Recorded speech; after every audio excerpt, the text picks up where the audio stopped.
Welcome to the mensuration series.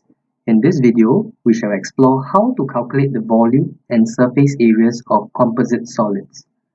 This video will revise some crucial definitions before showing one work example.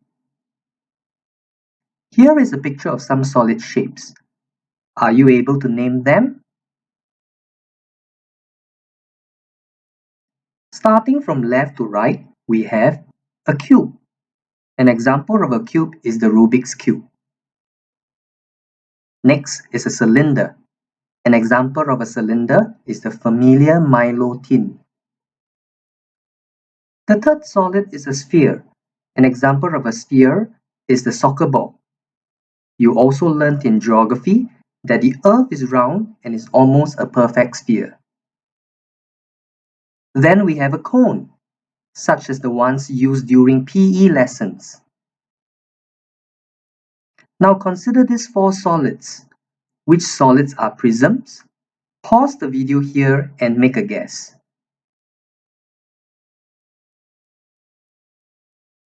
Before the answer is reviewed, let us recall the characteristics of a prism. From previous lessons, you have learnt that a prism has a uniform polygonal cross-section. By the words uniform polygonal, it means that the cross-section could be a square, a rectangle, a triangle, a circle, or a polygon with a constant area. It also implies that any solid can be considered a prism if there is at least one way of cutting it to produce a uniform cross-section. The formula for finding volume of a prism is given by area of uniform cross-section times length. Let us now explore the cutting of these solids to determine which ones are prisms. So based on the definition of a prism, the cube is a prism because its uniform cross-section is a square. Likewise, the cylinder is a prism because its uniform cross-section is a circle. The sphere is not a prism because no matter how you cut it, the cross-section produced will never be uniform.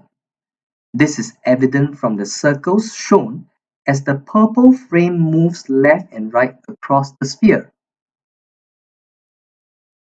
Likewise, the cone is not a prism because no matter how you cut it, the cross-section produced will never stay uniform. This can be seen as the green frame cuts across the cone. We come to the topic of composite solids. Composite solids, as the name implies, are objects made up of known solids such as cubes, cuboids, cylinders, spheres, and cones. As an example, a trophy, such as the one shown, is made up of a cuboid and a short cylinder, also known as a disc. Let us now look at one work example. The diagram below shows a solid made up of a rectangular prism of dimensions 32 cm by 12 cm by 18 cm and half a cylinder with diameter 12 cm. Calculate Part 1, the volume of the solid. Part 2, the total surface area of the solid. There are two methods for finding the volume of this composite solid, and the first method is direct. Since the question explicitly mentioned the solid to be made up of a rectangular prism, also known as a cuboid, and half a cylinder with given dimensions. The volume of the solid can be calculated with the volume of the yellow cuboid added to half the volume of the green cylinder. Substituting into the respective formula, volume of cuboid is length times breadth times height, and volume of half the cylinder is half pi r squared h. From the diagrams, length of cuboid is 32, breadth of cuboid is 12, height of cuboid is 18, base radius of cylinder is 6, and height of cylinder is 32. The volume of the solid, rounded to 3 significant figures, would be 8,720 cm3.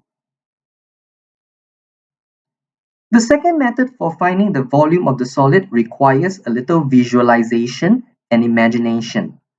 This method is feasible if the solid qualifies as a prism. Can you think of an object that looks like this? Offhand, I can think of one that resembles this solid. It is a loaf of bread. Have you seen a loaf of bread fresh from the oven? If we can visualize the cutting of bread to produce slices, we would quickly realize that the solid is actually a prism with a uniform cross-section made up of one rectangle and one semicircle. Identifying the solid to be a prism is key because we can take advantage of the simplicity of the prism formula. The formula for volume of a prism is given generally as area of uniform cross-section times length. In this case, the area of the cross-section is equal to the area of the yellow rectangle plus half the area of the green circle. Substituting the length of the yellow rectangle as 18, breadth as 12, radius of circle as 6, and length of prism as 32, we have the cross-sectional area to be approximately 272.54866 cm squared and the volume to be 8,720 cm3 rounded to 3 significant figures. Finally, we tackle part 2 of the question to find the total surface area of the solid. It is important to do a thought experiment every time, count the surfaces that you can touch, and consider their geometric 2D shapes. In this example, the left and right surfaces are the orange rectangles. The front and back surfaces are made up of 2 yellow rectangles and a full green circle. The bottom face is the purple rectangle and the top curved surface is the red rectangle. Taking stock of the surfaces, only the formula of area of rectangle and area of circles are needed. There are 4 types of rectangles and 1 circle.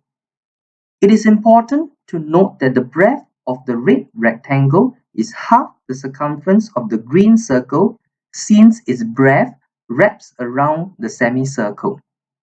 That is the reason why its breadth is calculated as half times 2 pi times 6. The total surface area is 2,680 cm squared, corrected to 3 significant figures. We have come to the end of the video lesson and I hope you have a clearer understanding of prisms and composite solids. Do pause the video to go through the summary points. See you in the next video.